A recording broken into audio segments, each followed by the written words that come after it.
Iya, puji Tuhan, Tuhan Yesus memberkati setiap kita.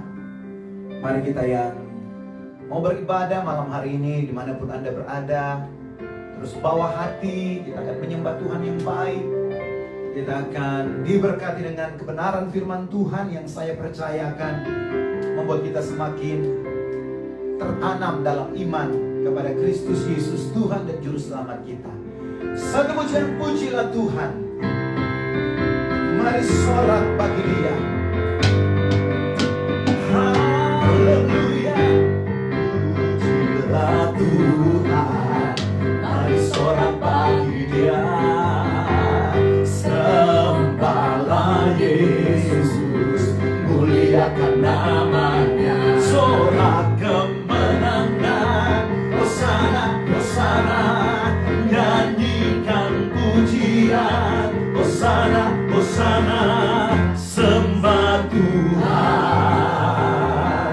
Haleluya, sembah Tuhan, sembah Tuhan. Haleluya, pujilah Tuhan, pujilah Tuhan. Mari sorak bagi Dia. Sembahlah Yesus, muliakan nama. Pujilah Tuhan, pujilah Tuhan.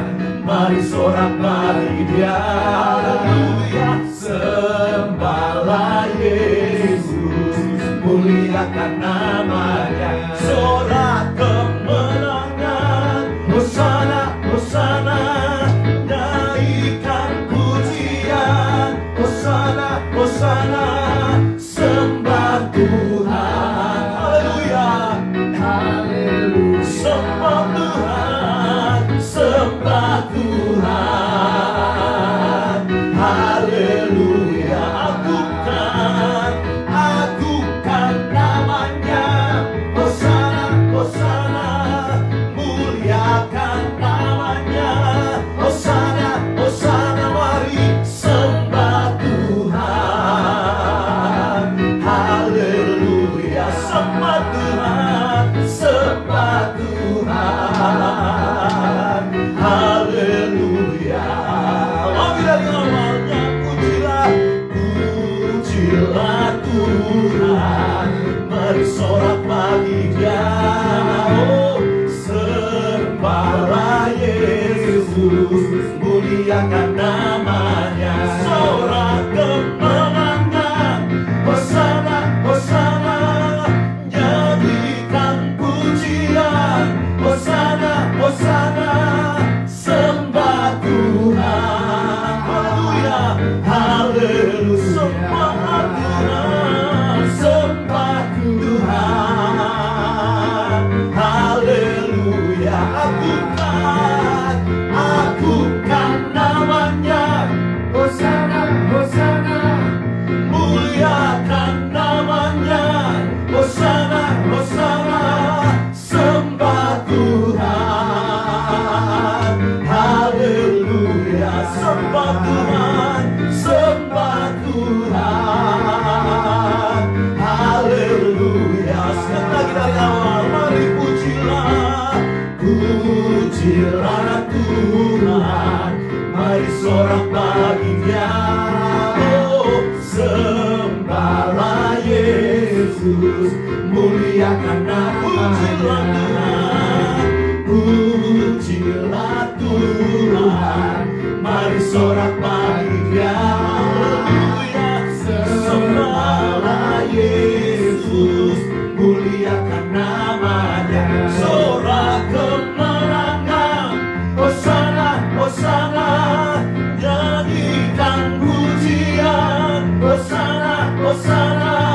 Sembah Tuhan.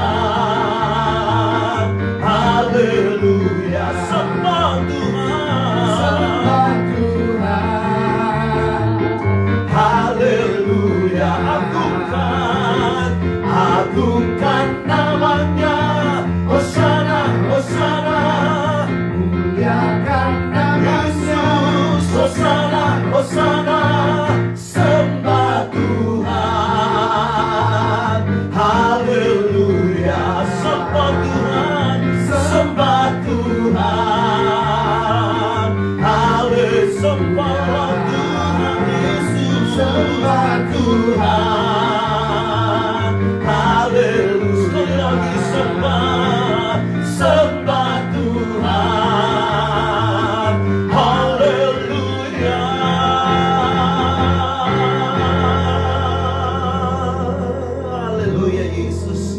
Mari angkat tangan di hadapan Tuhan, masyurkan Dia Tuhan yang baik. Terima kasih Tuhan anugerah-Mu di sore menjelang malam ini kami boleh ada kembali dalam hadirat-Mu. Karena kami tahu kerinduan dalam kehidupan setiap kami untuk datang mencari-Mu lahir dari Engkau sendiri Tuhan. Kuasa Roh-Mu yang terus menghidupkan gairah kudus untuk kami boleh melekat dengan Engkau dalam segala keadaan dan situasi. Dan itu biar malam hari ini seberapun kami yang stay tune untuk ikut ibadah di sore menjelang malam ini Tuhan, kami tahu berkat kasih karunia-Mu terus mengalir atas kami, memampukan kami untuk semakin dalam memahami betapa panjang, lebar, tinggi dan luasnya kasih kuasa-Mu yang Kau anugerahkan bagi setiap kami Tuhan. Terima kasih Yesus, terima kasih Roh Kudus, Engkau yang terus beracara dari awal, pertengahan hingga selesai pada kami malam hari ini. Kuasa-Mu yang terus memampukan kami untuk kami boleh fokus kepada Tuhan. Bersyukur buat kuasa darah anak domba Allah yang sudah menguduskan setiap kami. Walaupun dosa kami merah seperti kirmisi, Kau jadikan putih seperti bulu domba, sehingga kami dilayakkan bukan oleh kuat dan gagah kami, tapi oleh korban Kristus di Kalvari bagi setiap kami. Terima kasih Tuhan. Oh, haleluya.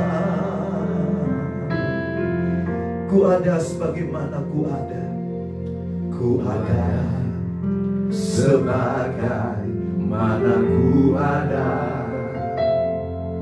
berdiri menghadap tatamu Bapa. Semua karena anugerah-Mu yang telah selamatkanku.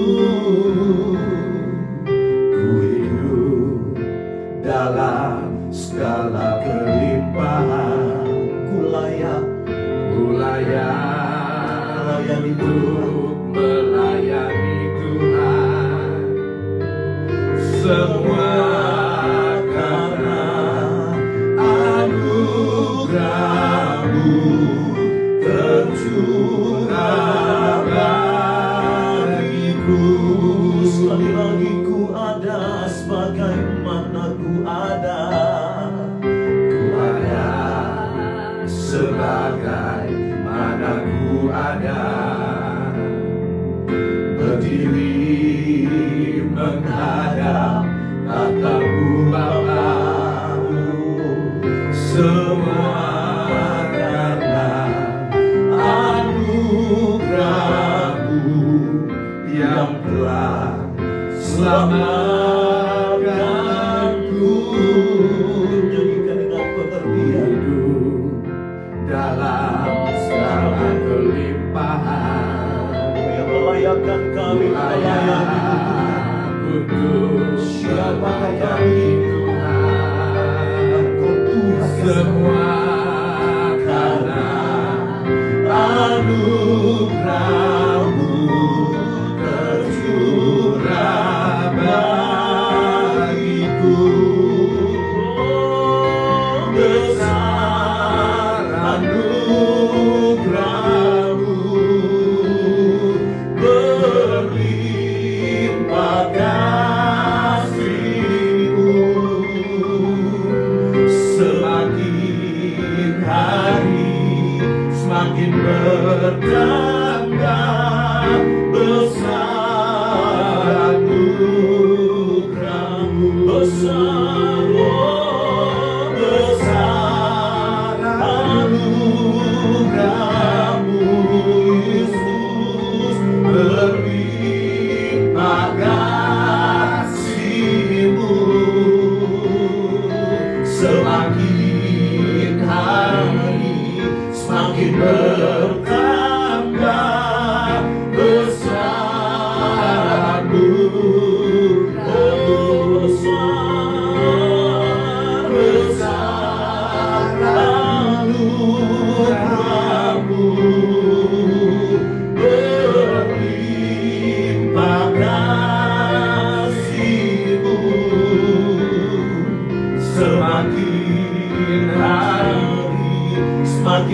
bertambah besar anugerah-Mu.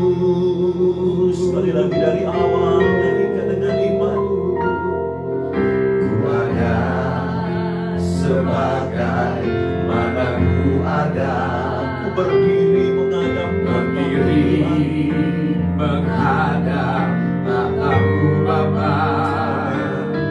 Semua karena anugerah-Mu yang telah selamatkanku.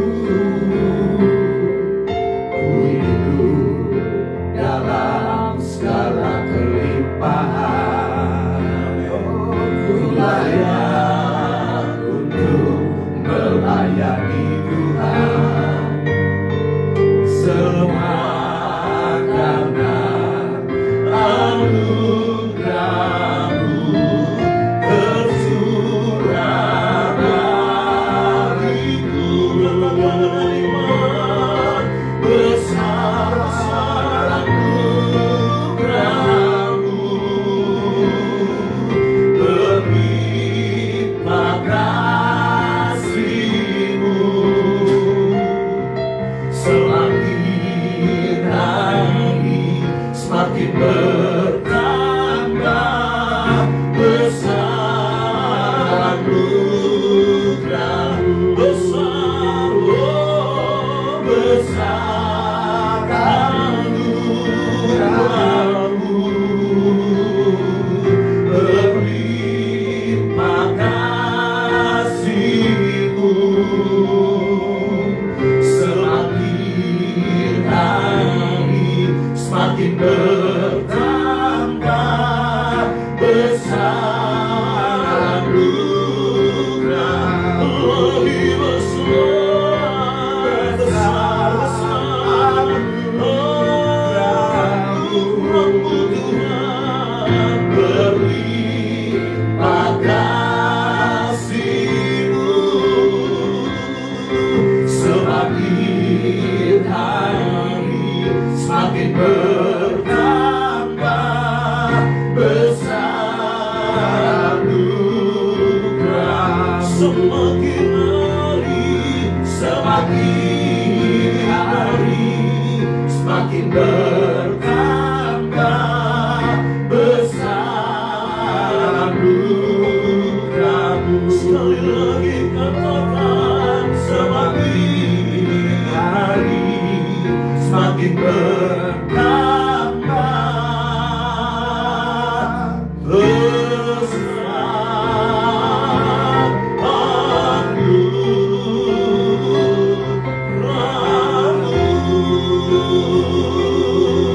Haleluya.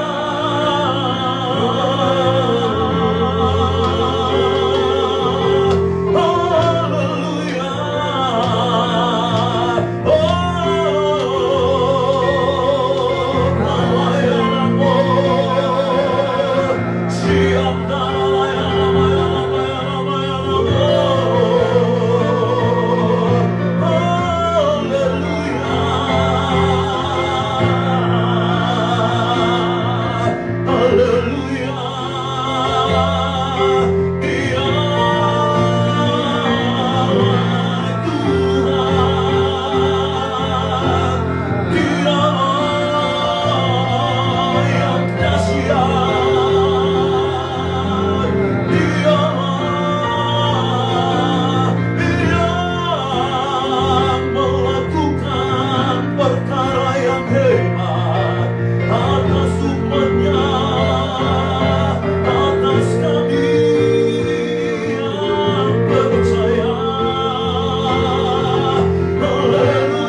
dan setiap hati boleh percaya akan Engkau Yesus. Haleluya.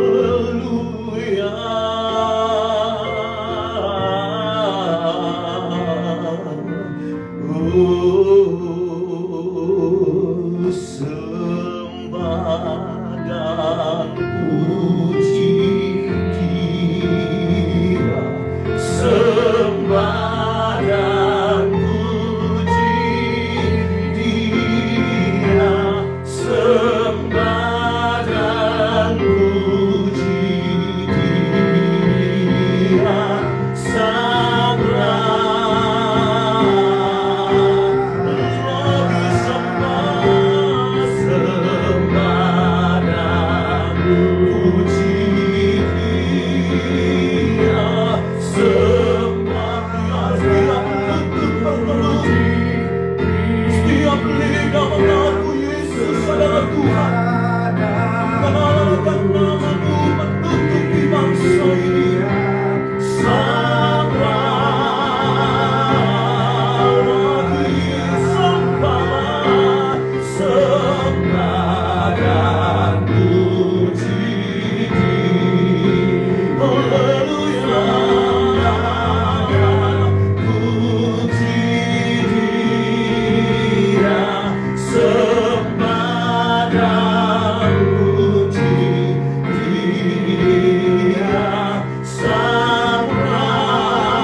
Thank you Jesus. Kami bersyukur dan berterima kasih untuk kebaikan-Mu dalam hidup kami, pemeliharaanmu, perlindunganmu, berkat yang terus Engkau curahkan di dalam kehidupan kami. Kami mengucap syukur Tuhan untuk segala sesuatu yang sudah Engkau lakukan dalam hidup kami. Terima kasih Tuhan, Engkaulah pengharapan kami, Engkaulah andalan hidup kami, Engkaulah Tuhan satu-satunya yang kami percaya.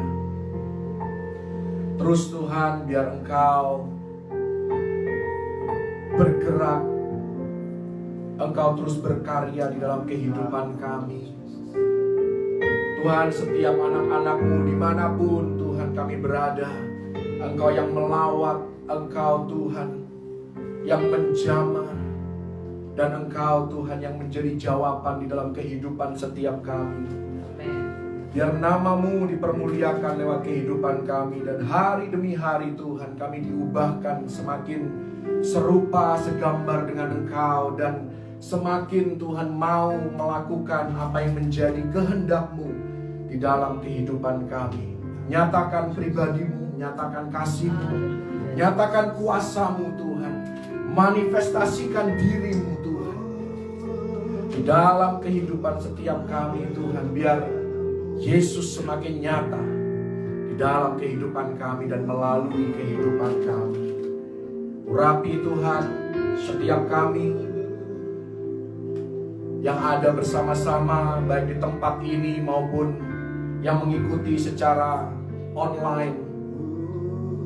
Kuasa-Mu tidak terbatas untuk melawat mereka. Kuasa-Mu tidak terbatas untuk menjamah mereka dan membuat mujizat di dalam kehidupan setiap kami yang membutuhkan Engkau Tuhan, yang berseru kepadamu. Engkau pasti selamatkan Tuhan. Terima kasih. Malam hari ini kami boleh ada dalam hadirat-Mu. Kami boleh memuji menyembah Engkau. Terlebih sebentar kami akan mendengar sebagian daripada firman-Mu. Urapi setiap kami, celikan mata rohani kami. Berikan kami Tuhan tanah hati yang siap untuk ditaburi dengan firman-Mu, sehingga kami boleh meresponi firman-Mu dan menerimanya dengan sikap yang benar Tuhan. Urapi setiap kami, baik yang mendengar maupun yang berbicara. Biar kami sama-sama diberkati oleh Tuhan dan hidup kami semakin mempermuliakan Engkau. Dan nama Tuhan ditinggikan, diagungkan. Berkati waktu kebersamaan kami Tuhan. Biar nama Tuhan Yesus Kristus saja yang menjadi pusat perhatian kami malam hari ini. Di dalam nama Tuhan Yesus Kristus. Haleluya. Amin. Haleluya. Haleluya. Shalom. Shalom. Puji Tuhan, kita boleh bersama-sama kembali di sesi pengajaran firman Tuhan. Malam hari ini saya akan kembali membawa Anda ke dalam pengajaran akhir zaman. Dan malam hari ini mungkin adalah sesi penutup daripada seri khotbah akhir zaman selama bulan September. Sampai ini sudah hampir pertengahan Oktober. Nanti kita bisa sambung lagi di lain waktu. Tetapi di sesi berikutnya mulai besok saya akan masuk ke seri khotbah yang baru, yaitu kita akan belajar dan menggali lebih dalam lagi mengenai 7 jemaat di kitab Wahyu. Jadi malam hari ini kita akan belajar sedikit, dan ini merupakan mungkin rangkuman daripada semua yang selama ini kita pelajari tentang akhir zaman, tentang peristiwa-peristiwa yang akan membawa kita sampai kepada kekekalan. Jadi kalau bisa ditampilkan slide-nya. Ya, saya kasih judul firman Tuhan ini 7 peristiwa profetik menuju kekekalan. Dari hari ini sampai kekekalan ada 7 peristiwa besar yang harus kita perhatikan, yang merupakan the end of the age. Sekali lagi, ketika berbicara tentang akhir zaman, bukan berbicara tentang akhir daripada dunia ini. Dunia ini tidak akan pernah berakhir. Tetapi the end of the age berbicara tentang akhir daripada pemerintahan manusia. Ya, jadi kita akan melihat peristiwa-peristiwa penting yang akan terjadi sampai Yesus Kristus mengambil alih kerajaan dan juga pemerintahan di muka bumi, dan akan membawa kita masuk di dalam kekekalan. Mari kita langsung saja melihat yang peristiwa yang pertama. Kita akan mengalami kebangkitan dan pengangkatan. Kebangkitan adalah bagi yang sudah meninggal. Pengangkatan adalah bagi yang masih hidup. Jadi ada dua hal ini akan terjadi. Kebangkitan terjadi lebih dahulu, diikuti beberapa saat kemudian oleh pengangkatan. Anda bisa membacanya di dalam 1 Tesalonika 4 ayat 13 sampai ayat yang ke-18. Anda nanti baca sendiri supaya kita bisa menghemat waktu dan mengcover lebih banyak materinya. Tapi satu hal tentang 1 Tesalonika, saya sudah pernah sampaikan bahwa surat 1 Tesalonika ini adalah surat Rasul Paulus yang pertama. Jadi pertama kali Rasul Paulus menulis suratnya, surat rasulinya, dia sudah berbicara tentang kedatangan Yesus yang kedua. Secara khusus dia mengangkat topik pengangkatan. Dan kalau Anda melihat di setiap pasal dalam 1 Tesalonika itu ada 5 pasal. Di setiap pasalnya selalu berakhir dengan kedatangan Yesus Kristus kali yang kedua. Selalu di bagian akhir daripada setiap pasal di 1 Tesalonika. Dan Tesalonika ini merupakan Paulus punya investasi di sana. Saya membawa Anda di dalam Kisah Para Rasul 17 ayat yang kedua. Di sana dikatakan seperti biasa Paulus masuk ke rumah ibadat itu. 3 hari Sabat berturut-turut ia membicarakan dengan mereka bagian-bagian dari kitab suci. Jadi Rasul Paulus menginvestasikan waktu pelayanannya selama 3 hari Sabat atau kurang lebih 3 minggu di Tesalonika. Setelah itu, setelah jemaat Tesalonika berdiri, dia mengirimkan suratnya. Jadi ini surat sudah beberapa waktu setelah gereja atau jemaat Tesalonika didirikan atau dilayani oleh Rasul Paulus.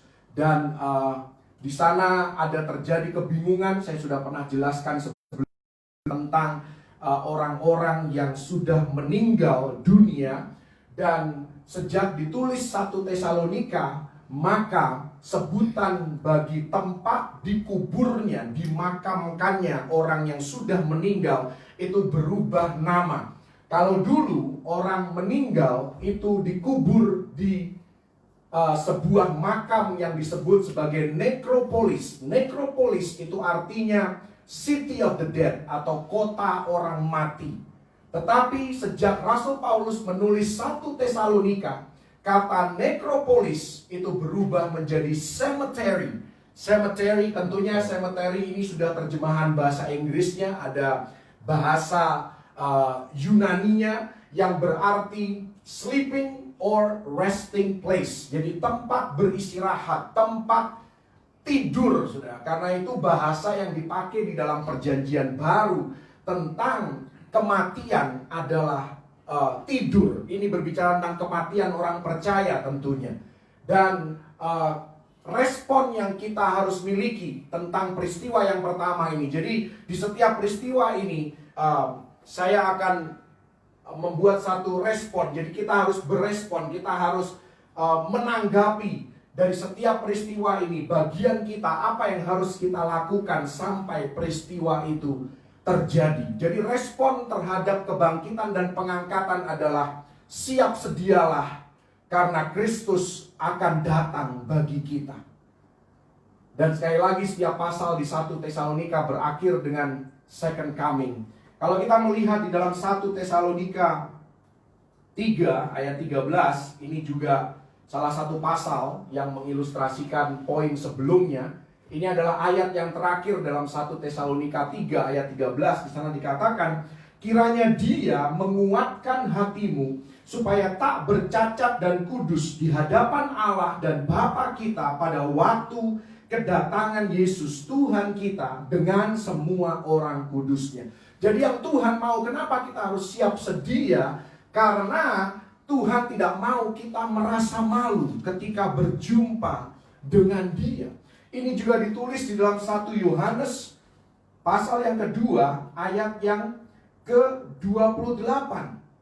Di sana dikatakan, maka sekarang anak-anakku, tinggallah di dalam Kristus, supaya apabila Ia menyatakan dirinya, kita beroleh keberanian percaya dan tidak usah malu terhadap Dia pada hari kedatangannya. Jadi bagaimana kita bisa tidak merasa malu ketika berjumpa dengan Yesus? Dikatakan di dalam Matius 24 ayat yang ke-46, ini setelah Yesus berbicara tentang akhir zaman, dia hendak menutup khotbahnya tentang akhir zaman. Dia katakan di ayat yang ke-46, berbahagialah hamba yang didapati tuannya melakukan tugasnya itu ketika tuannya itu datang. Jadi yang Tuhan mau adalah kita sibuk untuk melayani Tuhan, sibuk untuk hidup bagi Tuhan, melakukan hal-hal yang menyenangkan hati Tuhan, yang memuliakan nama Tuhan. Itu diilustrasikan kemudian di dalam Matius pasal yang ke-25. Ada 3 bagian di sana. Yang pertama, kita harus menjaga supaya hati kita tetap berkobar, supaya roh kita tetap menyala bagi Tuhan. Jangan membiarkan kerajinan kita menjadi kendor. Sekalipun kita belum bisa beribadah secara fisik, tetapi kita tidak membiarkan api Roh Kudus di dalam kita itu menjadi padam, dan kita tetap percaya kepada Dia. Kemudian bagian kedua daripada pasal 25 dari Injil Matius berbicara tentang mempergunakan, memanfaatkan talenta yang Tuhan sudah percayakan dalam kehidupan kita untuk menjadi berkat bagi orang lain demi kemuliaan nama Tuhan. Jadi semua yang kita lakukan dimotivasi dan didasari oleh kasih kepada Tuhan sendiri. Bagian ketiga daripada Matius pasal yang ke-25 berbicara tentang berbuat baik, saling menolong, saling menopang orang yang membutuhkan. Kita sensitif dan peka terhadap orang-orang di sekitar kehidupan kita yang membutuhkan pertolongan, dan kita tidak ragu-ragu untuk menolong yang Tuhan berikan dalam kehidupan kita. Itu menunjukkan bahwa kita sedang siap sedia karena Kristus akan datang bagi kita. Dan ketika berbicara tentang pengangkatan, tentang kebangkitan, seringkali orang Kristen dituduh, orang Kristen ini maunya melarikan diri dari kenyataan hidup. Karena dunia semakin kacau, orang Kristen kepingin cepat-cepat diangkat. Ini bukan berbicara tentang escapism. Jadi escapism itu adalah satu mentalitas kepingin lari dari kenyataan. Tetapi ini berbicara tentang kita harus siap sedia. Jadi semakin ada sense of urgency untuk kita mempersiapkan diri kita, karena Kristus akan datang bagi kita. Ini peristiwa yang pertama, dan respon kita adalah siap sedialah, Kristus akan datang bagiku. Mari kita lihat peristiwa yang berikutnya. Peristiwa yang berikutnya setelah gereja mengalami kebangkitan dan pengangkatan, maka yang berikutnya kita akan masuk ke dalam pengadilan bema yang ditulis di dalam 2 Korintus 5 dari ayat yang pertama sampai ayat yang ke-10. Tapi kita tidak akan baca semua ayatnya, nanti Anda bisa baca sendiri. Ayat yang ke-10 di sana dikatakan, sebab kita semua harus menghadap tahta pengadilan Kristus. Nah, ini bahasa aslinya adalah bema. Supaya setiap orang memperoleh apa yang patut diterimanya sesuai dengan yang dilakukannya dalam hidupnya ini, baik ataupun jahat. Di dalam bahasa Inggris itu lebih jelas lagi, yang akan dihakimi, yang akan dinilai oleh Tuhan pada saat itu adalah pekerjaan kita, perilaku kita yang kita perbuat di dalam atau terhadap tubuh kita. Apa yang dilakukan oleh tubuh kita? Karena Yesus mati, Dia menebus roh, jiwa, dan tubuh kita. Karena itu kita nanti akan punya tubuh kemuliaan.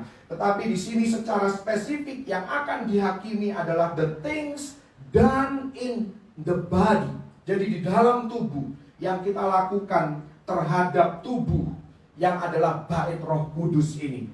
Jadi di sana dikatakan bahwa kalau Anda membaca dari ayat yang pertama, kemudian ayat yang kedua dikatakan di sana bahwa karena kami tahu bahwa jika kemah tempat kediaman kita di bumi ini dibongkar, Allah telah menyediakan suatu tempat kediaman di surga bagi kita, suatu tempat kediaman yang kekal. yang tidak dibuat oleh tangan manusia. Selama kita di dalam kemah ini, kita mengeluh karena kita rindu mengenakan tempat kediaman surgawi di atas tempat kediaman kita yang sekarang ini. Saya mengajak Anda melihat di dalam 2 Petrus 1 ayat yang ke-13 sampai 15. Di sana Petrus menjelang kematiannya, aku menganggap sebagai kewajibanku untuk tetap mengingatkan kamu akan semuanya itu selama aku belum menanggalkan kemah tubuhku ini. Sebab aku tahu bahwa aku akan segera menanggalkan kemah tubuhku ini, sebagaimana yang telah diberitahukan kepadaku oleh Yesus Kristus Tuhan kita. Tetapi aku akan berusaha supaya juga sesudah kepergianku itu kamu selalu mengingat semuanya itu. Jadi baik Rasul Paulus maupun Petrus berbicara tentang bahwa kehidupan kita saat ini, tubuh kita ini adalah kemah.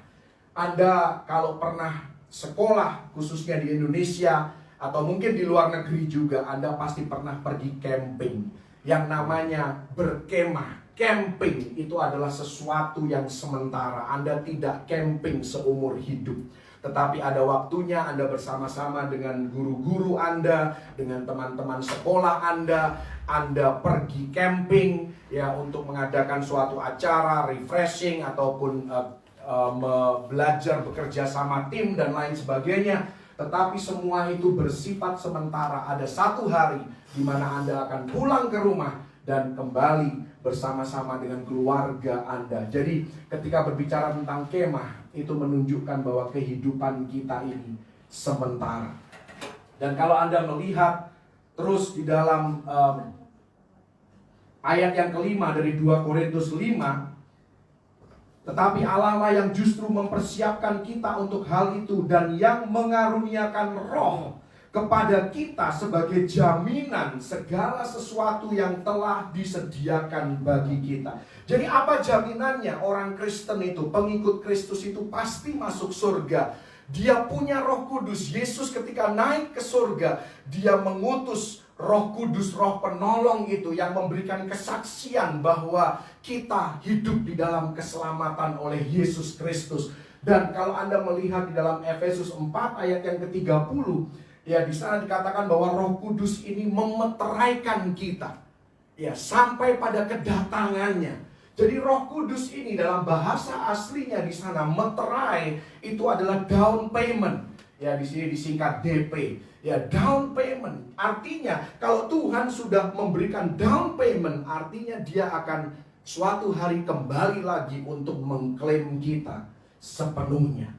Ya, jadi kita melihat di sini inilah jaminan keselamatan kita. Ya, dan ayat yang ke-8 kembali ke 2 Korintus 5 tadi di sana dikatakan ini sebenarnya ayat yang cukup terkenal khususnya kalau Anda melihat di dalam bahasa Inggris.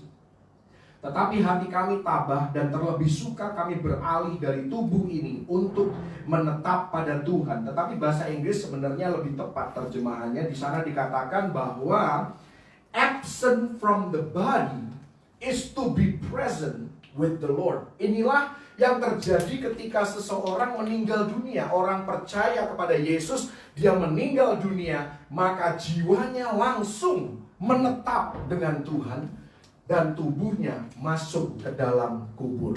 Jadi to be absent from the body is to be present with the Lord. Jiwanya ada bersama-sama dengan Tuhan, tubuhnya masuk ke dalam kubur sambil menantikan kebangkitan dan pengenaan tubuh kemuliaan. Jadi inilah yang mendasari pengadilan bema, yaitu 2 Korintus 5, 1 sampai 10. Lalu apa respon kita terhadap peristiwa yang kedua ini? Respon kita adalah hiduplah benar, karena Tuhan akan menguji kita. Tuhan akan menghakimi kita untuk apa yang kita lakukan dengan tubuh kita, di dalam tubuh kita. Apakah kita melakukan hal-hal yang menyenangkan Tuhan, atau dari hari ke hari kita semakin menyenangkan diri sendiri. Ini sebenarnya satu ujian, satu tes untuk menguji diri kita sendiri, apakah kita benar-benar diselamatkan. Pertanyaannya mudah, apakah kita semakin menyenangkan Tuhan, atau kita semakin menyenangkan diri sendiri? Karena orang yang diselamatkan, orang yang hidup di dalam keselamatan oleh Yesus, dari hari ke hari, dari waktu ke waktu, hidupnya pasti semakin menyenangkan Tuhan, semakin serupa dengan Tuhan. Kita tidak akan pernah menjadi sempurna, tetapi kita akan berdosa lebih kurang, lebih jarang daripada sebelumnya. Itulah tanda, itulah satu-satunya bukti bahwa hidup kita ini ada di dalam keselamatan oleh Yesus. Dari sifat yang ditunjukkan, dari resources, sumber daya yang Tuhan percayakan di dalam kehidupan kita, apakah kita semakin memuliakan Tuhan dengan sifat-sifat kita, dengan segala yang Tuhan percayakan di dalam kehidupan kita, yang Tuhan tidak mau terjadi pada kita. Ya, sekali lagi kita tidak akan pernah menjadi sempurna. Kita bukan manusia yang tidak akan pernah berdosa, tidak pernah membuat kesalahan lagi. Kita pasti berbuat salah, kita pasti berbuat dosa. Tetapi pertanyaannya, adakah kesaksian roh bahwa kita hidup di dalam keselamatan itu? Adakah satu hati yang hancur ketika kita berbuat dosa, ketika kita berbuat kesalahan? Adakah hati nurani yang berteriak, jiwa yang berteriak karena tidak tahan dengan hal-hal yang najis, hal-hal yang kita tahu mendukakan Roh Kudus? Tuhan tidak mau apa yang kita kerjakan itu terbakar ya ketika kita sampai di pengadilan bema. 1 Korintus 3 ayat yang ke-13 dikatakan, sekali kelak pekerjaan masing-masing orang akan nampak, karena hari Tuhan akan menyatakannya, sebab ia akan nampak dengan api, dan bagaimana pekerjaan masing-masing orang akan diuji oleh api itu. Ayat 15, jika pekerjaannya terbakar, ia akan menderita kerugian, tetapi ia sendiri akan diselamatkan, tetapi seperti dari dalam api. Nah, Tuhan memberikan peringatan ini supaya kita waspada, supaya kita hidup benar, supaya kita masuk surga tidak dengan tangan kosong.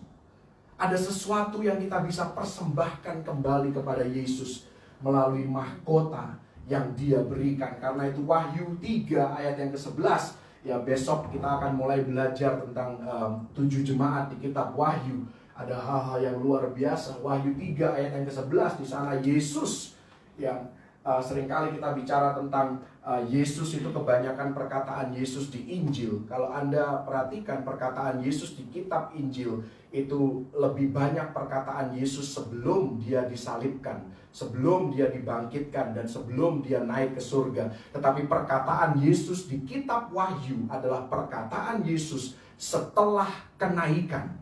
Inilah suratnya Yesus sendiri secara pribadi kepada semua gereja. Di sana Yesus berkata, Wahyu 3 ayat 11, ya peganglah mahkota kita, peganglah apa yang ada padamu, supaya tidak diambil oleh siapapun. Jadi sekali lagi pertanyaannya, apakah kita hidup di dalam keselamatan? Apakah Yesus semakin terlihat di dalam kehidupan kita? Yohanes 3 ayat yang ke-30 dikatakan, ia harus makin besar, tetapi aku harus makin kecil. Inilah hal yang paling mudah untuk mengevaluasi kehidupan kita. Dikatakan di dalam Galatia 2 ayat yang ke-20, Rasul Paulus berkata, bukan aku lagi yang hidup, tetapi Kristus yang hidup di dalam aku. Aku sudah disalibkan. Ya, kedaginganku sudah disalibkan. Kristuslah yang hidup di dalam Dia dan di dalam diri orang percaya. Dan semakin Yesus kita izinkan untuk hidup melalui kehidupan kita, maka semakin Yesuslah yang terlihat. Apa maksudnya Yesus semakin terlihat? Buah-buah roh semakin terlihat. Kasih, sukacita, damai sejahtera, terus sampai penguasaan diri. Itulah yang semakin terlihat di dalam kehidupan kita ketika kita menjalani satu kehidupan yang disalibkan. Inilah peristiwa yang kedua, dan responnya adalah hiduplah benar, hiduplah kudus, karena Tuhan akan menguji kita. Peristiwa yang ketiga kita akan lihat di slide berikutnya. Akan datang masa kesesakan 7 tahun bagi orang-orang yang menolak Yesus, dan bagi orang-orang Yahudi secara khusus yang menolak keselamatan di dalam nama Tuhan Yesus Kristus. Dan peristiwa ini ditulis di dalam Wahyu 6 ayat yang pertama sampai ayat yang ke-17.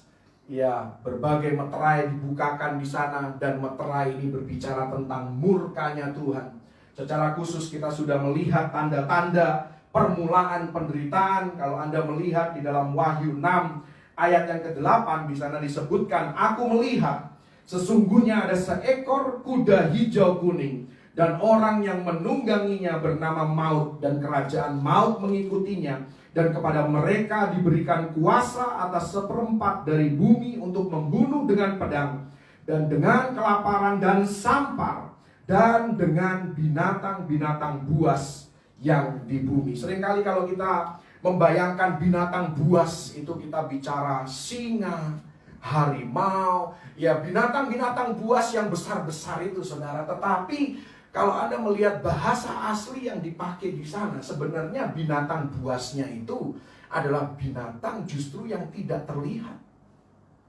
Ini berbicara tentang virus, berbicara tentang hal-hal penyakit yang tidak kelihatan, musuh yang tidak terlihat, tetapi justru lebih banyak membunuh manusia.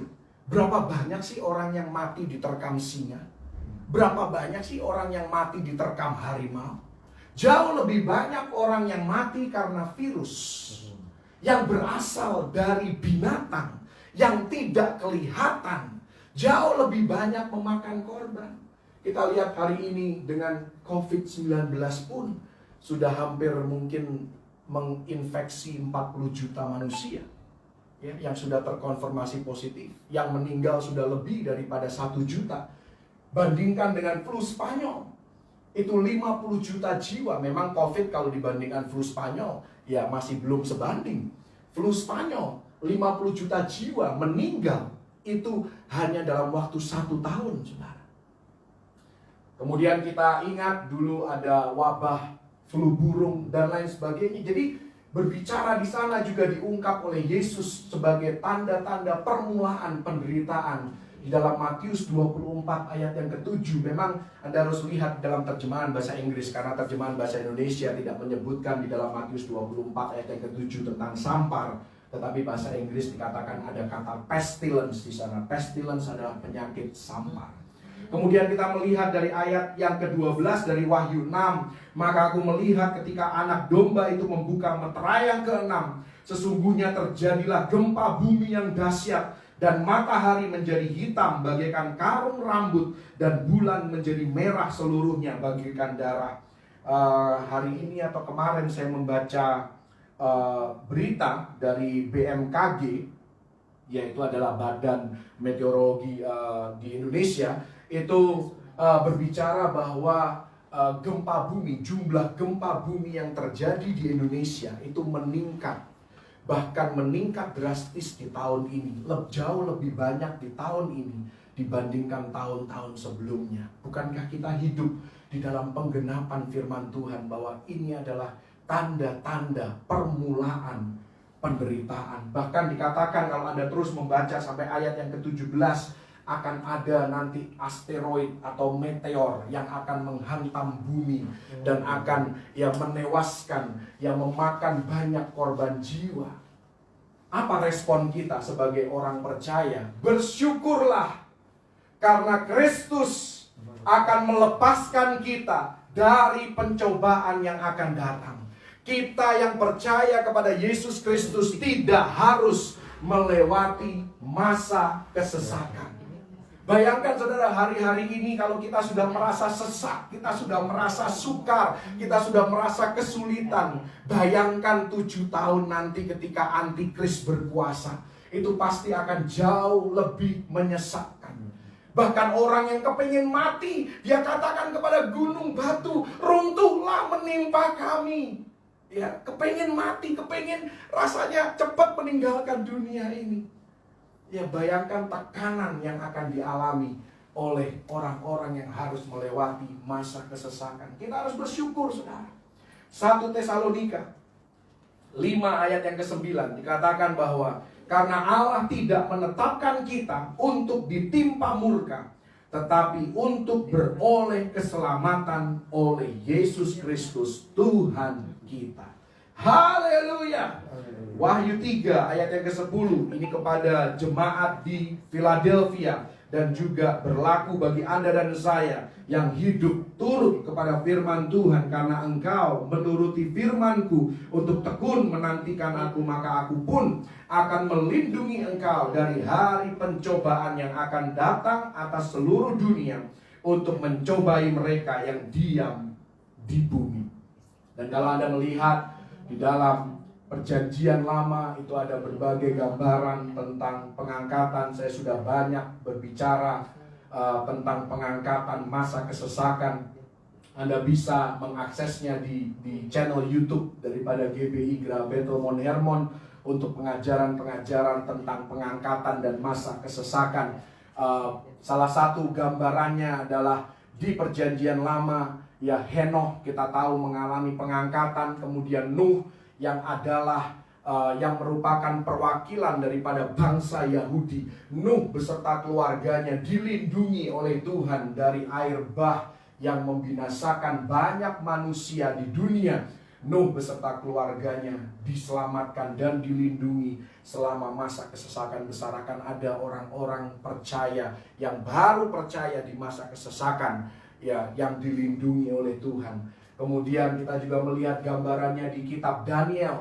Ya, ada Daniel yang sebelum peristiwa dapur perapian, banyak ahli teologi percaya bahwa Daniel diutus oleh raja untuk urusan di luar kerajaan, sehingga Daniel tidak ada ketika Hananya, Misael dan Asaria. Kenapa saya tulis bukan Sadrak, Mesak, Abednego? Karena Sadrak, Mesak, Abednego adalah nama yang diberikan oleh Nebukadnezar. Saya mau menulis nama asli mereka, nama Ibrani mereka, karena mereka bertiga ini melambangkan orang-orang Yahudi yang akan mengalami proses dari Tuhan melalui masa kesesakan. Jadi para Daniel sudah diangkat terlebih dahulu. Hananya, Misael dan Asaria, ya, dilindungi oleh Tuhan. Bahkan Yesus berjalan serta mereka di dalam dapur perapian. Tetapi orang-orang yang memasukkan mereka ke dalam dapur perapian, justru mereka yang mati tersambar api yang panas itu, saudara. Jadi inilah peristiwa yang ketiga. Kita masuk peristiwa yang keempat. Peristiwa yang keempat, setelah masa kesesakan 7 tahun, maka Yesus Kristus akan datang kali yang kedua. Ini ditulis dalam Matius 24 ayat 30, Wahyu 19 ayat yang ke-11 sampai yang ke-21.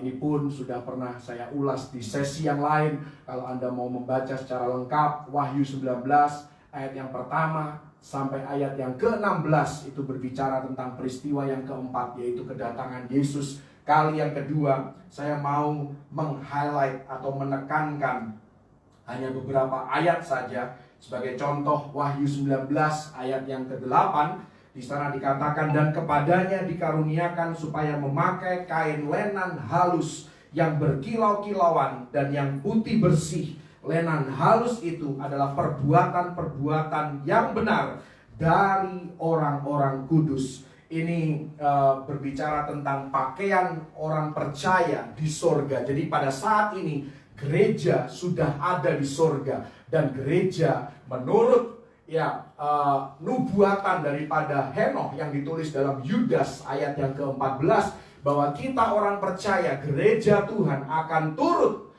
ikut bersama-sama dengan pasukan surga, bersama-sama dengan Yesus masuk ke dalam perang Harmagedon untuk menyaksikan kemenangan Yesus yang terakhir atas pemerintahan manusia. Ya, kain lenan tadi berbicara bahwa perilaku kita, perbuatan kita selama kita hidup di muka bumi ini penting dan diperhitungkan di sorga.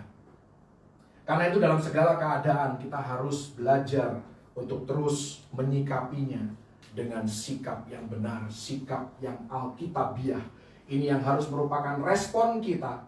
Bersabarlah, Tuhan akan meluruskan segala yang bengkok, segala yang menyimpang, segala yang rusak, segala yang menyeleweng dari tujuan awal diciptakannya oleh Tuhan.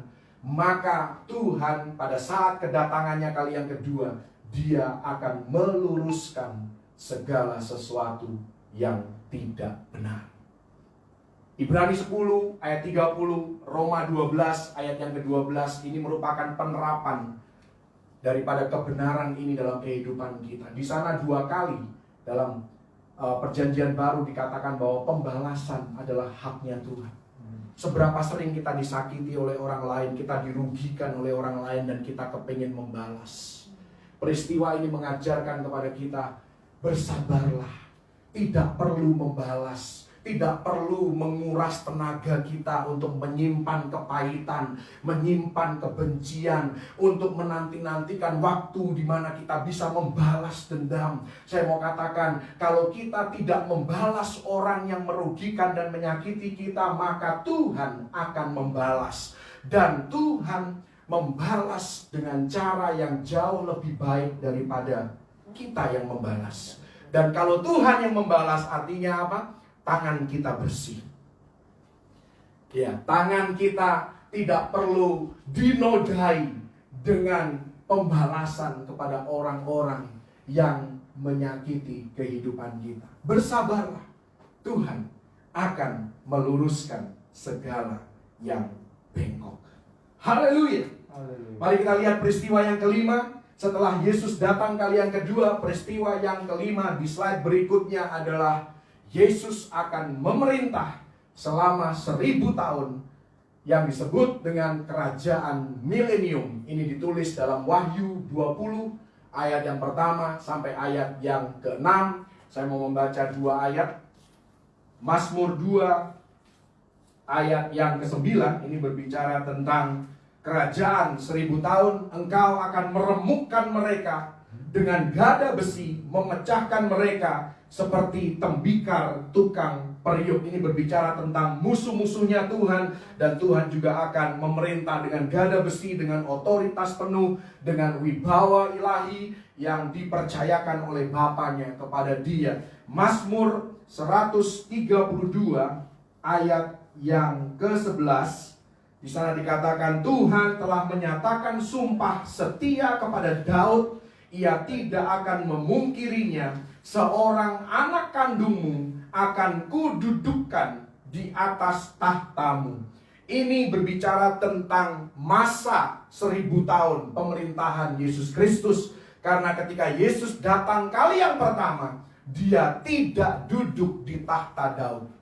Dia justru menderita, dihina, ya, direndahkan sedemikian rupa, dan Dia mengorbankan nyawanya demi dosa manusia. Jadi Mazmur 132 ayat yang ke-11 berbicara tentang masa yang akan datang ketika Yesus akan duduk di tahta Daud. Dan saya percaya menurut Yehezkiel bahwa Daud akan menjadi wakil daripada Yesus Kristus di dalam pemerintahan 1000 tahun.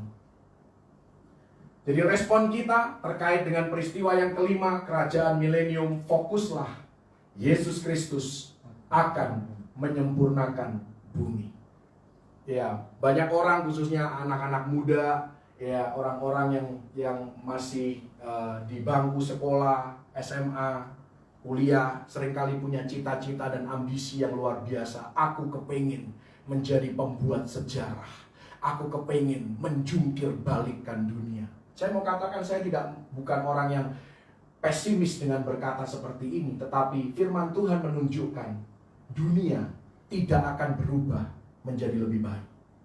Kita dengan kekuatan kita, dengan kepandaian kita, dengan kebijaksanaan kita sekalipun tidak akan sanggup mengubah masyarakat ataupun dunia.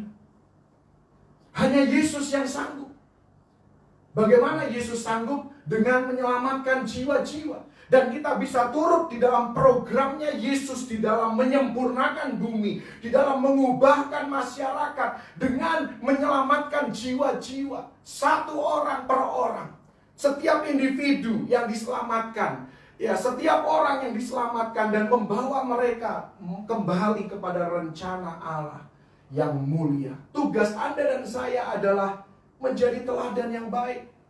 Ya, bukan berarti terus kita asal-asalan hidup, kita tidak peduli dengan lingkungan, kita tidak peduli dengan sekitar kita ya suka-suka hidup ini. Bukan seperti itu maksudnya. Kita tetap harus menjadi teladan yang baik. Tetapi saya mau katakan, kita tidak akan sanggup mengubahkan dunia ini. Kita tidak akan sanggup mengubahkan masyarakat. Hanya Yesus yang sanggup, dan Dia akan menyempurnakan bumi ini, saudara, ketika Dia memerintah di kerajaan milenium. Haleluya. Mari kita lihat peristiwa berikutnya, peristiwa yang ke-6. Sudah hampir habis, saudara. Peristiwa yang ke-7 sebentar lagi. Peristiwa yang ke-6 setelah milenium menjelang akhir kerajaan 1000 tahun adalah pengadilan tahta putih. Nah, Anda harus bedakan antara pengadilan tahta putih dengan pengadilan Bema. Pengadilan Bema adalah pengadilan bagi orang yang sudah percaya kepada Yesus. Tetapi pengadilan tahta putih, tidak ada satupun orang percaya yang masuk ke sana. Yang masuk ke pengadilan tahta putih adalah orang-orang yang pasti masuk neraka. Mereka hanya mendengar vonis terakhir saja dari pemilik alam semesta. Itu ditulis dalam Wahyu 20 ayat yang ke-11 sampai ayat yang ke-15. Disinilah Yesus juga akan berkata perkataan yang paling menyakitkan, paling membuat sedih. Perkataan Yesus yang paling tragis adalah, aku tidak pernah mengenal kamu. Jangan sampai ketika kita berhadapan dengan Yesus, perkataan itulah yang kita dengar, aku tidak pernah mengenal kamu. Itu perkataan Yesus yang paling menyesakkan, yang paling tragis, saudara, paling menyedihkan. Dan itu hanya diperuntukkan bagi orang-orang yang menolak percaya kepada Yesus. Karena itu, supaya kita tidak masuk ke pengadilan tahta putih, respon kita terhadap peristiwa yang ke-6 ini, setialah dan arahkan sebanyak mungkin orang kepada Kristus. Arahkan semua orang kepada Kristus. Dengan cara apa? Dengan cara kita menjadi kesaksian yang baik, dengan cara kita memberitakan Injil. Ajak sebanyak mungkin orang ke surga. Dimulai dari Yerusalem kehidupan kita, dimulai dari Yudea kehidupan kita, keluarga kita, kerabat kita. Jadilah saksi yang baik dan jadilah pemberita Injil yang melahirkan murid-murid bagi Yesus. Kalau Anda membaca Wahyu 20, mari kita lihat dulu Wahyu 20 ayat yang ke-15. Di sana ditulis, dan setiap orang yang tidak ditemukan namanya tertulis di dalam kitab kehidupan itu, ia dilemparkan ke dalam lautan api. Dan mari kita lihat respon daripada Rasul Paulus terhadap perkataan itu, saudara. Kami tahu apa artinya takut akan Tuhan. Karena itu kami berusaha meyakinkan orang. Ini dalam 2 Korintus 5 ayat yang ke-11. Bagi Allah hati kami nyata dengan terang, dan aku harap hati kami nyata juga demikian bagi pertimbangan kamu. Intinya adalah Anda dan saya punya tugas selama kita hidup di muka bumi ini. Kita harus berusaha meyakinkan orang, membawa sebanyak mungkin orang kepada Kristus dan masuk ke dalam kerajaan surga, ke rumah Bapa. Nah, di bagian ini sedikit saya mau kembali ke, kalau Anda masih ingat sesi sebelumnya berbicara tentang perang akhir zaman. Saya sudah menjelaskan tentang perang Gog dan Magog di dalam Yehezkiel 38-39. Kemudian kita juga sudah membahas tentang perang Harmagedon yang merupakan perang penghabisan sebelum kedatangan Yesus kali yang kedua. Nah, menjelang akhir dari kerajaan 1000 tahun dan menjelang pengadilan tahta putih, bisa dilihat di slide berikutnya, itu juga ada perang Gog dan Magog. Jadi jangan bingung bahwa perang di dalam Wahyu pasal yang ke-20, ayat yang ke-7 dan ayat yang ke-8. Bisa diklik yang berikutnya. Nah, ini terjadi di penghujung kerajaan 1000 tahun. Ya. Jadi kalau Anda melihat ini adalah masa kesesakan besar 7 tahun, dan di sini Yesus kembali kali yang kedua. Ya, ini ditutup dengan perang Harmagedon, ya, di mana Israel akan dikelilingi oleh musuh-musuhnya, dikepung oleh musuh-musuhnya, dan Yesus sendiri akan mengalahkan mereka. Dan menjelang pengadilan tahta putih di akhir kerajaan 1000 tahun akan ada ya yang namanya perang Gog dan Magog yang kedua. Di sana dikatakan, dan setelah masa 1000 tahun itu berakhir, ini Wahyu 20 ayat 7 dan 8, iblis akan dilepaskan dari penjaranya, dan ia akan pergi menyesatkan bangsa-bangsa pada keempat penjuru bumi, yaitu Gog dan Magog, dan mengumpulkan mereka untuk berperang, dan jumlah mereka sama dengan banyaknya pasir di laut. Rupanya di akhir masa pemerintahan Yesus Kristus di kerajaan 1000 tahun pun masih ada ya kroni-kroninya setan, orang-orang yang tidak percaya kepada Yesus. Siapakah mereka? Mereka adalah orang-orang yang dilahirkan selama masa kerajaan 1000 tahun.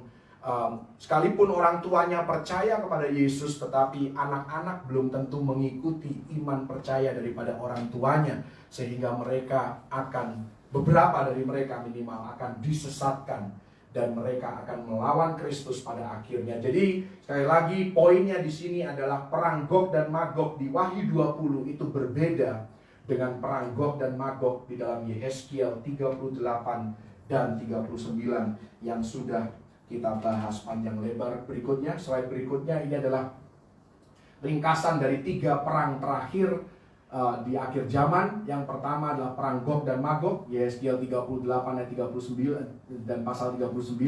Dan ini perbedaannya dengan perang Harmagedon, Wahyu 19, 11, 21. Perang Gog dan Magog yang kedua, Wahyu 20, 7 sampai 9. Kalau Yehezkiel itu serangannya dari utara, dan akan ada penguburan mayat selama 7 bulan, akan ada pembakaran peralatan perang selama 7 tahun. Kemudian di perang Harmagedon ini menjelang kedatangan Yesus Kristus kali yang kedua, itu serangannya dari timur, barat, dan selatan, terjadi di akhir masa kesesakan 7 tahun, berakhir dengan kedatangan Yesus Kristus kali yang kedua. Sedangkan Wahyu 20, perang Gog dan Magog di sana adalah dari keempat penjuru bumi, terjadi di akhir kerajaan milenium. Iblis dilepaskan dari penjaranya untuk sesaat lamanya, setelah itu akan dilemparkan ke dalam lautan api yang adalah neraka yang kekal. Kita lihat slide yang berikutnya. Ini hanya merupakan ringkasan, mungkin ini terlalu kecil, tetapi Anda sudah jelaskan, ini hanya gambar yang lebih mendetail saja dari mulai pengangkatan sampai ke pengadilan tahta putih yang besar. Haleluya. Dan kita masuk ke peristiwa yang ke-7 dan peristiwa yang terakhir. Peristiwa yang ke-7, setelah semua ini, pengangkatan, pengadilan Bema, masa kesesakan 7 tahun, Yesus Kristus datang kali yang kedua, milenium, pengadilan tahta putih, maka kita masuk ke langit baru, bumi baru, LB3. Ya, tapi bukan limbah, tetapi langit baru dan bumi yang baru. Itu ditulis dalam Wahyu 21 dan 22. Ini pun saya sudah bahas secara mendetail di dalam sesi yang sebelumnya. Anda bisa mendapatkannya di YouTube. Jadi respon kita terhadap peristiwa yang ke-7, berinvestasilah, kumpulkan harta di surga. Hanya ada 2 hal yang akan diperhitungkan di surga, yang kita bisa bawa sampai kepada kekekalan. Hanya ada 2. Yang pertama adalah jiwa-jiwa yang kita tuntun kepada Kristus, dan juga semua resources yang kita investasikan selama kita hidup. Karena itu Yesus berkata di dalam Matius 6 ayat yang ke-19, dikatakan, janganlah kamu mengumpulkan harta di bumi ngengah dan karat merusakkannya, dan pencuri membongkar serta mencurinya. Tetapi kumpulkanlah bagimu harta di sorga. Di sorga ngengah dan karat tidak merusakkannya, dan pencuri tidak membongkar serta mencurinya. Dan kalau kita lihat ayat-ayat ini, ya supaya lengkap kita baca satu persatu. Ya Markus 12 ayat yang ke-42. Ini berbicara tentang persembahan seorang janda miskin. Jadi ini berbicara tentang pemberian keuangan kita, resources, sumber daya yang Tuhan percayakan dalam kehidupan kita. Lalu datanglah seorang janda yang miskin dan ia memasukkan 2 peser, yaitu 1 duit. Maka dipanggilnya murid-muridnya dan berkata kepada mereka, aku berkata kepadamu, sesungguhnya janda miskin ini memberi lebih banyak daripada semua orang yang memasukkan uang ke dalam peti persembahannya. Sebab mereka semua memberi dari kelimpahannya, tetapi janda ini memberi dari kekurangannya semua yang ada padanya, dan itu seluruh nafkahnya. Jadi kondisi pas-pasan kita, kondisi kekurangan kita bukanlah suatu dalih untuk kita tidak memberi. Justru kunci atau hukumnya Tuhan di dalam diberkati, khususnya dalam hal keuangan, kita harus memberi terlebih dahulu, baru kita akan diberi. Haleluya. Dan Wahyu 5 ayat yang ke-8, hal-hal apa saja yang harus kita lakukan ya supaya kita bisa berinvestasi bukan hanya di bumi tetapi diperhitungkan juga di sorga. Satu hal yang Tuhan kumpulkan adalah doa-doa orang kudus. Wahyu 5 ayat yang ke-8, ketika ia mengambil gulungan kitab itu, tersungkurlah keempat makhluk dan ke-24 tua-tua itu di hadapan anak domba itu, masing-masing memegang 1 kecapi dan 1 cawan emas penuh dengan kemenyan. Itulah doa orang-orang kudus. Jadi Tuhan sudah kasih tahu, dia mengumpulkan, dia mengoleksi doa-doa kita. Jadi jangan pernah lelah untuk berdoa.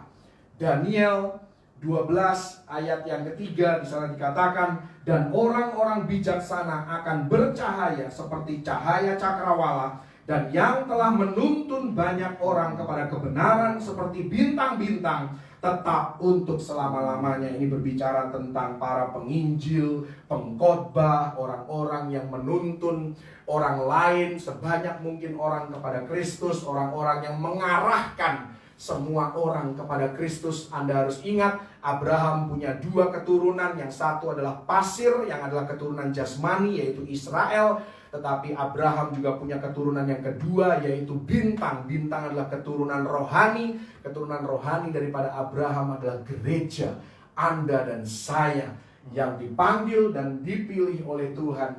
Dan kiranya kita didapati setia, ya, melakukan apa yang menjadi kehendak Tuhan. Karena itu, bagaimana kita berinvestasi dan mengumpulkan harta di surga, berikan lebih dan lebih lagi dari hidup kita kepada Tuhan untuk menjadi berkat bagi lebih banyak orang.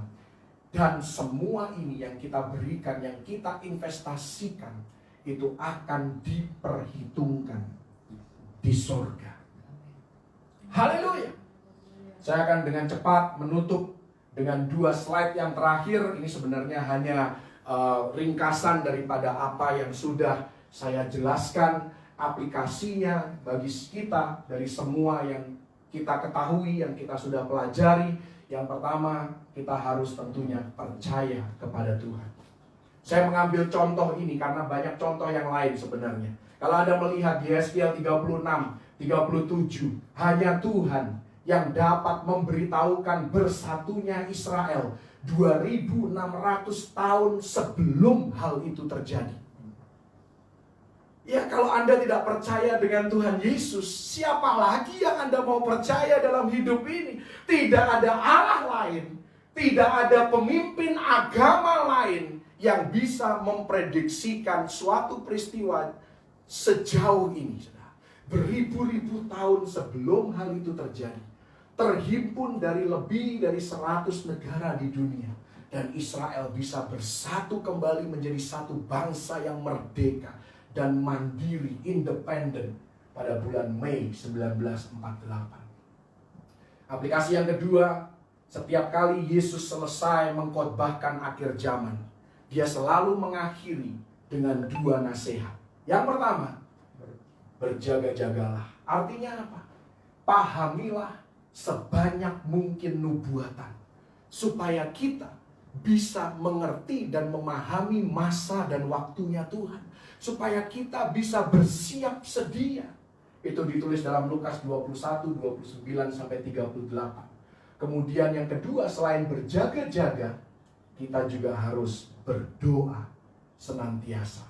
Itu ditulis dalam Lukas 21 ayat 36. Kata berdoa yang diucapkan oleh Yesus itu artinya punya makna mengemis, memohon secara intensif. Jadi ini bukan doa yang asal lewat saja, doa yang adalah doa hafalan, doa yang karena kita sudah terbiasa berdoa, tetapi doa yang punya intensitas, doa yang punya roh, punya spirit di dalamnya. Ya, jadi doa yang merupakan permintaan dengan sangat, meminta dengan sangat, mengemis. Apa yang perlu kita minta dari Tuhan? Apa yang perlu kita doakan? Slide yang berikutnya. Yang perlu kita doakan adalah supaya kita melakukan hal-hal yang bersifat kekal. Itu yang Tuhan mau. Tuhan mau kita memohon kepada Dia menolong kita melakukan hal-hal yang menyenangkan hati Tuhan, menjadi berkat bagi sebanyak mungkin orang, sehingga kita mengarahkan mereka kepada Kristus. Hal-hal yang bersifat kekal, itu yang pertama adalah doa. Kita sudah baca tadi Wahyu 5 ayat 8, Tuhan mengumpulkan doa. Karena itu berdoalah. Tuhan juga memultiplikasi korban persembahan. Kita sudah baca Markus 12 ayat 42. Karena itu berkorbanlah, memberilah, jangan pelit. Haleluya. Sekali lagi, kemiskinan kita bukanlah suatu dalih untuk kita tidak memberi. Yang ketiga, Tuhan menghitung jiwa yang dituntun kepadanya. Karena itu beritakanlah. Anda lihat semuanya dimulai dengan huruf B. Ya, supaya mudah diingat, ada 5B di sini. Beritakanlah, tadi kita sudah baca Daniel 12 ayat ke-3, dan nanti baca Amsal 11 ayat 30, 1 Korintus 3 ayat yang ke-10. Dia berbicara tentang dasar kehidupan orang percaya. Yang keempat, Tuhan mengingat pelayanan yang disertai dengan kerendah hatian. Karena itu bergunalah, jadilah manusia yang bermanfaat. Haleluya, bermanfaat bagi orang lain. Itu ditulis dalam Markus 14 ayat yang ke-3. Dan yang terakhir, Tuhan mengasihi para misionaris, orang-orang yang memberitakan Injil, orang-orang yang menjadi kesaksian yang baik, mereka yang menjangkau jiwa-jiwa dan rindu jiwa-jiwa diselamatkan. Karena itu berkontribusilah. Ini ayat terakhir saya mau baca, saudara. Matius 19 ayat yang ke-29, di sana dikatakan, dan setiap orang yang karena namaku meninggalkan rumahnya, saudaranya laki-laki atau saudaranya perempuan, bapak atau ibunya, anak-anak atau ladangnya, akan menerima kembali 100 kali lipat dan akan memperoleh hidup yang kekal. Inilah hal-hal yang bersifat kekal yang harus kita doakan. Jadi kita harus berdoa kepada Tuhan. Tuhan, ajar aku supaya aku setia berdoa. Yang pertama, ajar aku supaya aku mau berkorban lebih lagi. Ajar aku untuk memberitakan lebih lagi. Ajar aku menjadi manusia yang berguna. Ajar aku menjadi manusia yang mau berkontribusi dan tidak hidup mementingkan diri sendiri. Inilah pesan daripada Tuhan melalui semua pengetahuan yang dia sudah singkapkan tentang peristiwa akhir zaman. Biar kita boleh menyikapi dengan serius, dan kita bukan saja mendengar firman ini, tetapi kita boleh melakukan firman kebenaran ini, dan hidup kita memuliakan nama Tuhan. Haleluya. Tuhan Yesus memberkati. Haleluya. Thank you Jesus. Thank you. Kita nyanyi satu pujian. Sepertinya lagu ini sudah lama tidak dinyanyikan. Coba di kunci G. Aku melangkah jalani hidup ini bersama dengan waktu yang terus melaju. Untuk apakah aku ada di sini Tuhan kalau bukan untuk melayani? Aku melangkah jalani hidup ini bersama dengan waktu yang terus melaju. Untuk apakah aku ada di sini Tuhan kalau bukan untuk melayani-Mu? Inilah aku di hadapan-Mu Tuhan, bersama dengan segala yang ku miliki. Pakailah aku Tuhan, sebagai alat-Mu, menyelamatkan jiwa yang terhilang. Bangkitkan aku,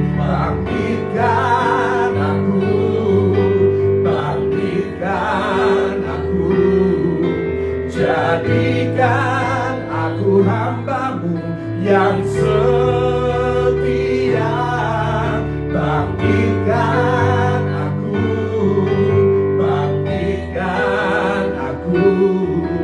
jadikan aku hamba-Mu yang berkenan.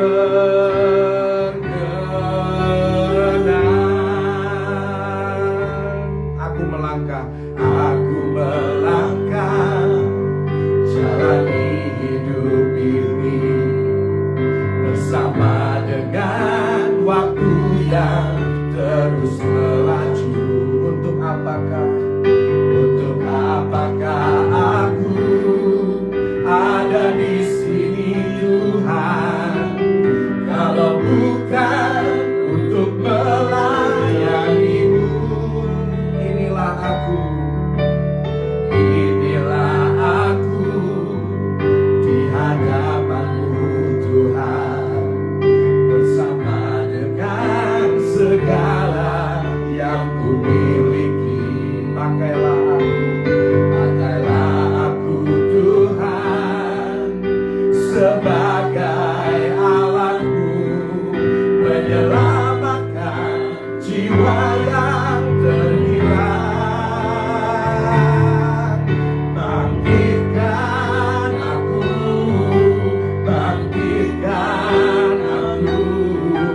jadikan aku hamba-Mu yang setia.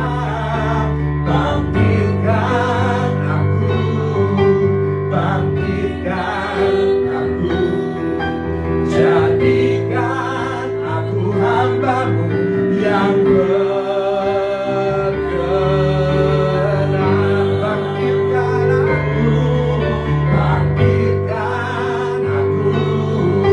Bangkitkan aku, jadikan aku hamba-Mu yang setia. Bangkitkan aku, jadikan aku hamba-Mu yang berkenan. Sekali lagi kita nyanyikan pujian ini. Aku melangkah jalani hidup ini bersama dengan waktu Waktu yang terus melaju. Untuk apakah aku ada di sini Tuhan, kalau bukan untuk melayani-Mu? Inilah aku di hadapan-Mu Tuhan, bersama dengan segala yang ku miliki.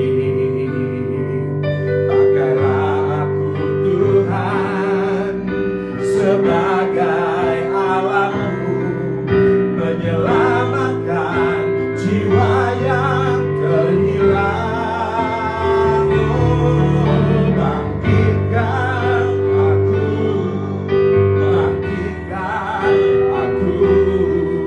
jadikan aku hamba-Mu yang setia. Bangkitkan aku, jadikan aku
ku tak berdaya lagi. Hidup ini sudah jadi berat.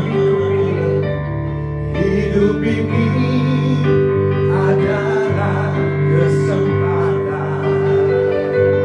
Hidup ini untuk melayani Tuhan. Jangan sia-siakan.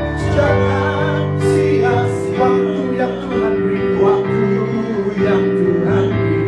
Hidup ini Harus jadi berkat. harus jadi berkat. Oh Tuhan, pakailah hidupku selagi aku masih kuat. Bila saatnya nanti ku tak berdaya lagi, hidup ini sudah jadi berkat. Oh Tuhan, pakailah hidupku selagi aku masih kuat.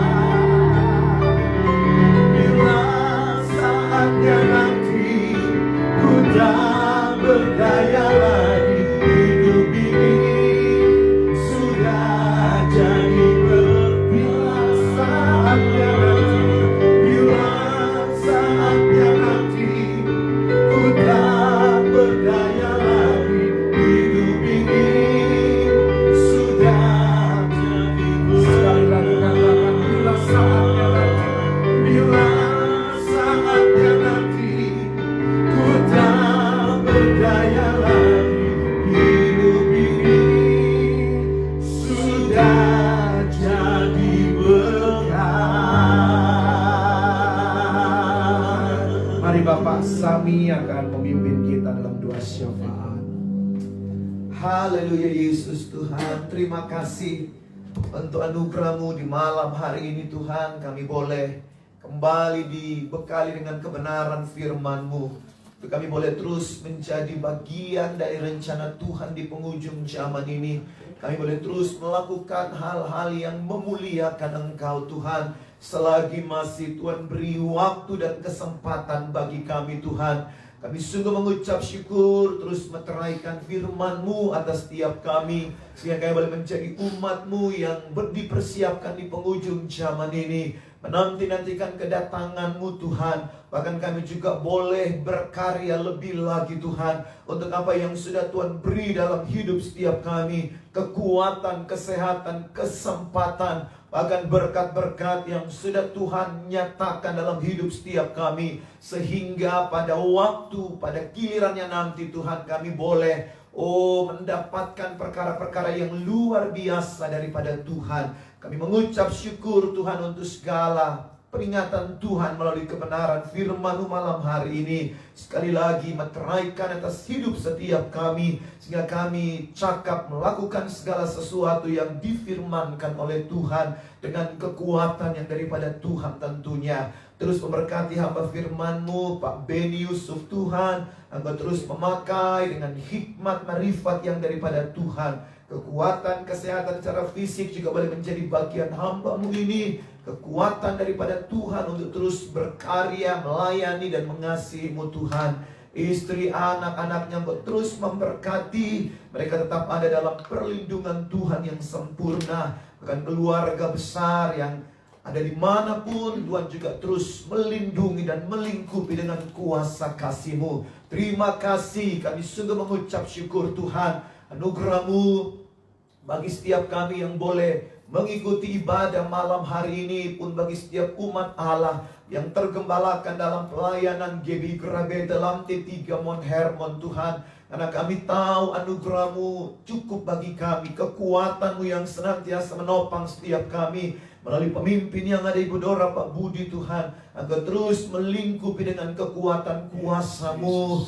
Anak, Tuhan, mantu, cucu semuanya ada dalam perhatian Tuhan yang sempurna. Amen. Umat Allah, jemaat yang kekasih dimanapun mereka berada juga Tuhan, lawatan anugerah-Mu menjadi bagian setiap mereka. Kekuatan Tuhan yang terus menopang umat-Mu Tuhan, sehingga kami boleh menjadi bagian dari rencana-Mu yang mulia Tuhan, di dalam pelayanan-pelayanan yang ada Tuhan. Walaupun masih secara online Tuhan, tapi kami percaya tidak mengurangi gairah kudus Tuhan terhadap setiap umat-Mu Tuhan, dimanapun mereka mengikuti setiap rangkaian ibadah, baik ibadah raya, baik ibadah-ibadah setiap harinya Tuhan. Semuanya Engkau yang memberi kekuatan bagi setiap kami. Bagi mereka yang memerlukan topangan doa, yang sakit secara fisik Tuhan, Engkau terus menjamah. Kami terus bawa Pak Sahat Tuhan Marpaung, Engkau menjamah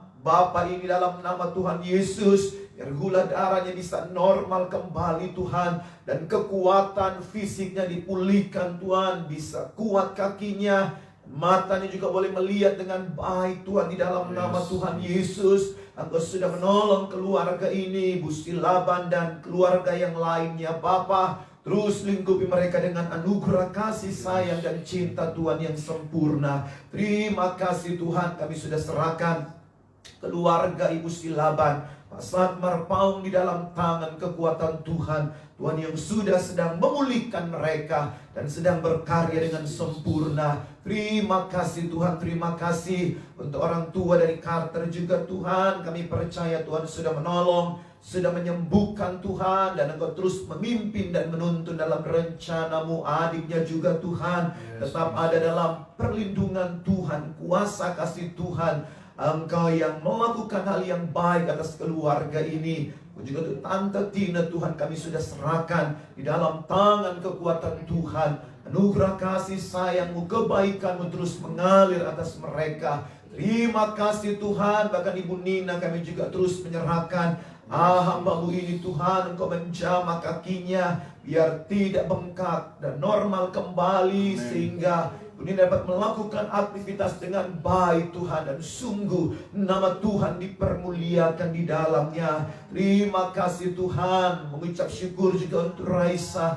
Kami percaya Tuhan sudah memulihkan dan akan terus memulihkan pasca operasinya Tuhan, dan Tuhan boleh terus melakukan hal yang baik bagi Raisa, dan nama-Mu dipermuliakan Tuhan melalui keluarganya. Terima kasih Tuhan. Kami sudah serahkan semuanya di dalam tangan kekuatan Tuhan yang sempurna. Terpuji-puji Engkau kekal selama-lamanya Bapa yang baik. Akan mereka-mereka yang lainnya Tuhan terus kami bawa, baik itu Kristi Tuhan, biar dia dipulihkan oleh Tuhan di dalam nama Tuhan Yesus. Usus paru-parunya di dalam nama Tuhan Yesus Kristus. Adiknya, adik ipar Tante Peti juga Tuhan, Engkau terus menjamah di dalam nama Tuhan Yesus Kristus. Biar boleh sehat, boleh dipulihkan oleh Tuhan, nama Tuhan Yesus Kristus. Kami sudah serahkan juga Tuhan mereka-mereka yang terpapar virus corona Tuhan, di dalam nama Tuhan Yesus.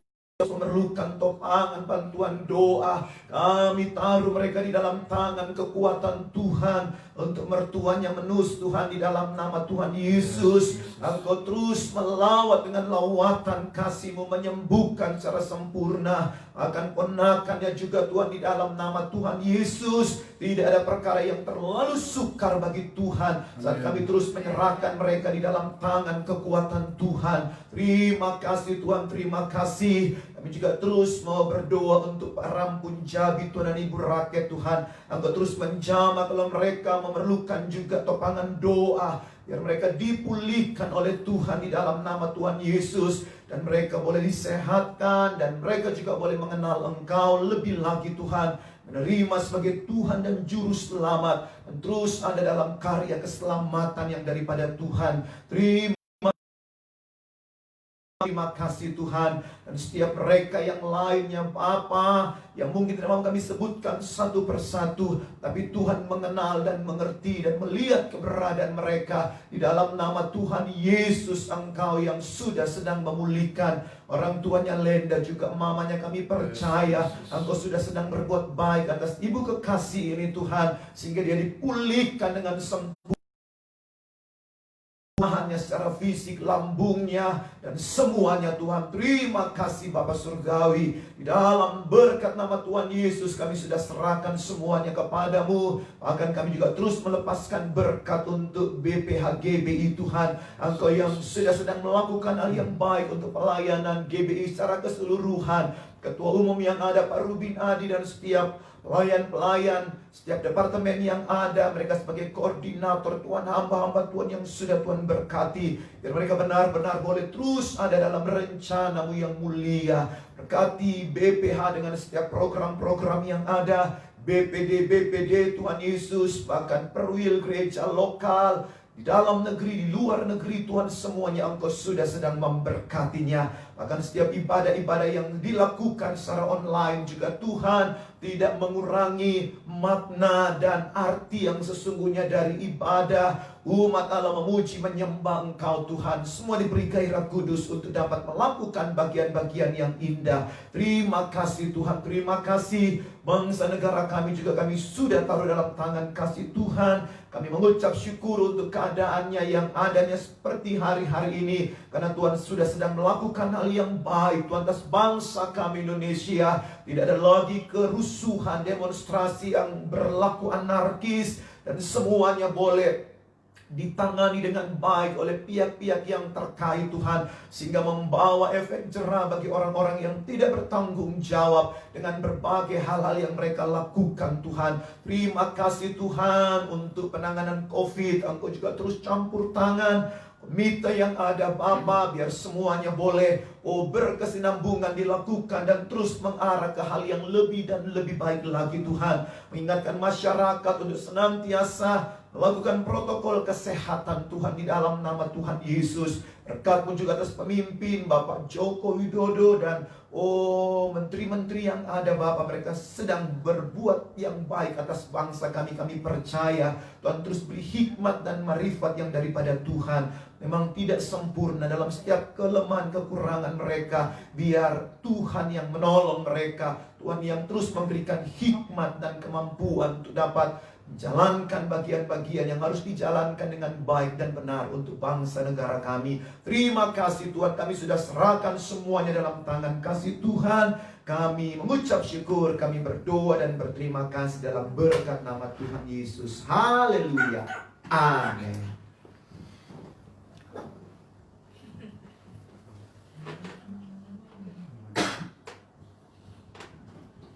Baik, sebelum kita mengakhiri ibadah kita malam hari ini, beberapa pengumuman seperti yang sudah dijadwalkan. Besok hari Minggu tanggal 11 Oktober tahun 2020 ada ibadah Minggu, yaitu yang pertama jam 10 waktu Indonesia bagian Barat, yaitu ibadah Minggu pagi. Kemudian jam 2 siang waktu Indonesia bagian Barat juga ada ibadah remaja melalui aplikasi Zoom. Dan pukul 4 sore waktu Indonesia bagian Barat ada ibadah sekolah minggu juga melalui aplikasi Zoom, yang linknya akan dikirimkan melalui kolom komentar maupun WhatsApp group yang terkait. Juga jam 8 malam waktu Indonesia bagian Barat tetap ada ibadah Minggu malam, doa, pujian, penyembahan, dan pasti Anda diberkati dengan semua juga pertemuan doa, pujian, penyembahan setiap hari dari tempat ini. Anda bisa mengikutinya melalui akun Facebook yang ada untuk tetap setia beribadah dan tidak menjauhkan diri dari pertemuan-pertemuan ibadah sambil menantikan kedatangan Yesus kali yang kedua. Haleluya. Haleluya. Kita nyanyikan satu pujian bagimu Tuhan. Bagimu Tuhan seluruh hidupku. Bagailah Tuhan bagi kemuliaan-Mu. Genapi seluruh rencana-Mu sampai bumi penuh kemuliaan-Mu. Bagimu Tuhan seluruh hidupku. Pakailah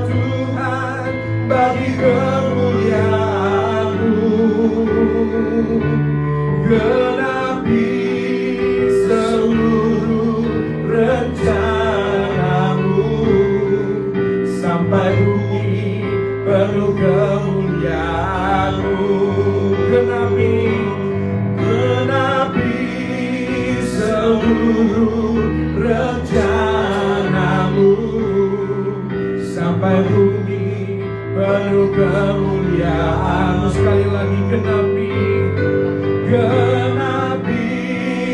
seluruh rencanamu sampai bumi penuh kemuliaan-Mu. Benar Tuhan, biar hidup kami semakin hari semakin mempermuliakan nama-Mu. Kami bukan saja menjadi pendengar firman-Mu, tetapi kami menjadi pelaku-pelaku firman-Mu yang melakukan kehendak-Mu, yang hidup dipimpin oleh Roh Kudus, sehingga kami melakukan hal-hal yang menyenangkan hati-Mu Tuhan. Kami boleh mengizinkan lebih lagi Yesus hidup melalui keberadaan hidup kami, sehingga Engkau semakin dipermuliakan dan ditinggikan melalui kehidupan kami. Kami mengucap syukur untuk ibadah malam hari ini. Engkau boleh melawat kami dari awal, pertengahan, sampai pada akhirnya, sampai saat ini Engkau sudah menyertai. Tuhan, kami mengucap syukur untuk jamahan-Mu. Kami mengucap syukur untuk lawatan-Mu. Dan biar Engkau terus Tuhan menjaga dan melindungi seluruh keberadaan hidup kami, keluar masuk kami. Kami dijauhkan dari segala mara bahaya, celaka maupun maut. Virus, bakteri, penyakit tidak dapat menyentuh tubuh kami. Kami diberikan kesehatan ilahi, supaya kami dapat memuliakan Engkau dengan tubuh jasmani kami. Nama Tuhan dipermuliakan. Setiap senjata yang ditempa terhadap kami dan keluarga besar kami tidak akan berhasil.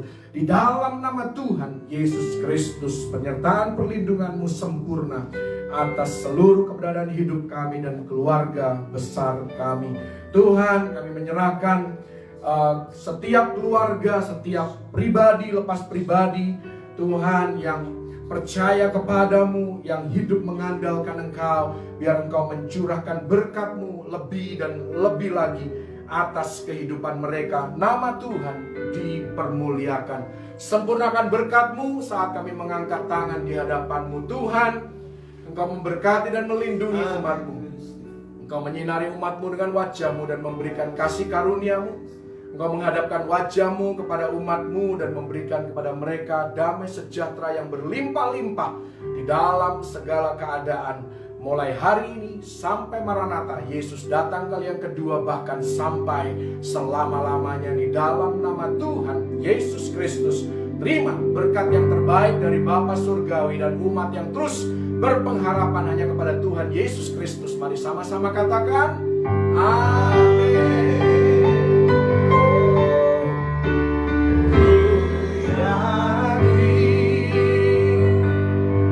Engkau memberkati aku berlimpah-limpah.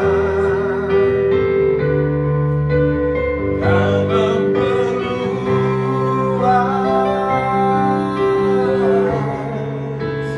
daerahku, dan ku yakin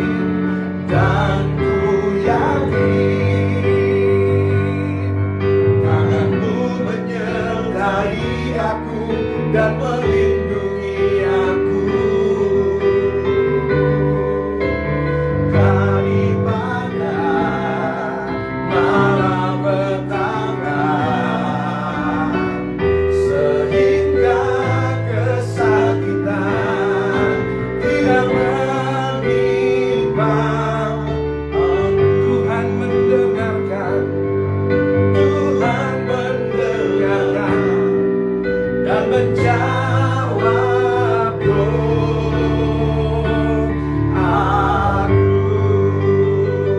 Yang percaya katakan amin. Dengan ini ibadah kami sudah selesai. Selamat beristirahat dan beraktivitas tergantung zona waktu di mana Anda berada. Tuhan Yesus memberkati. Shalom. Shalom.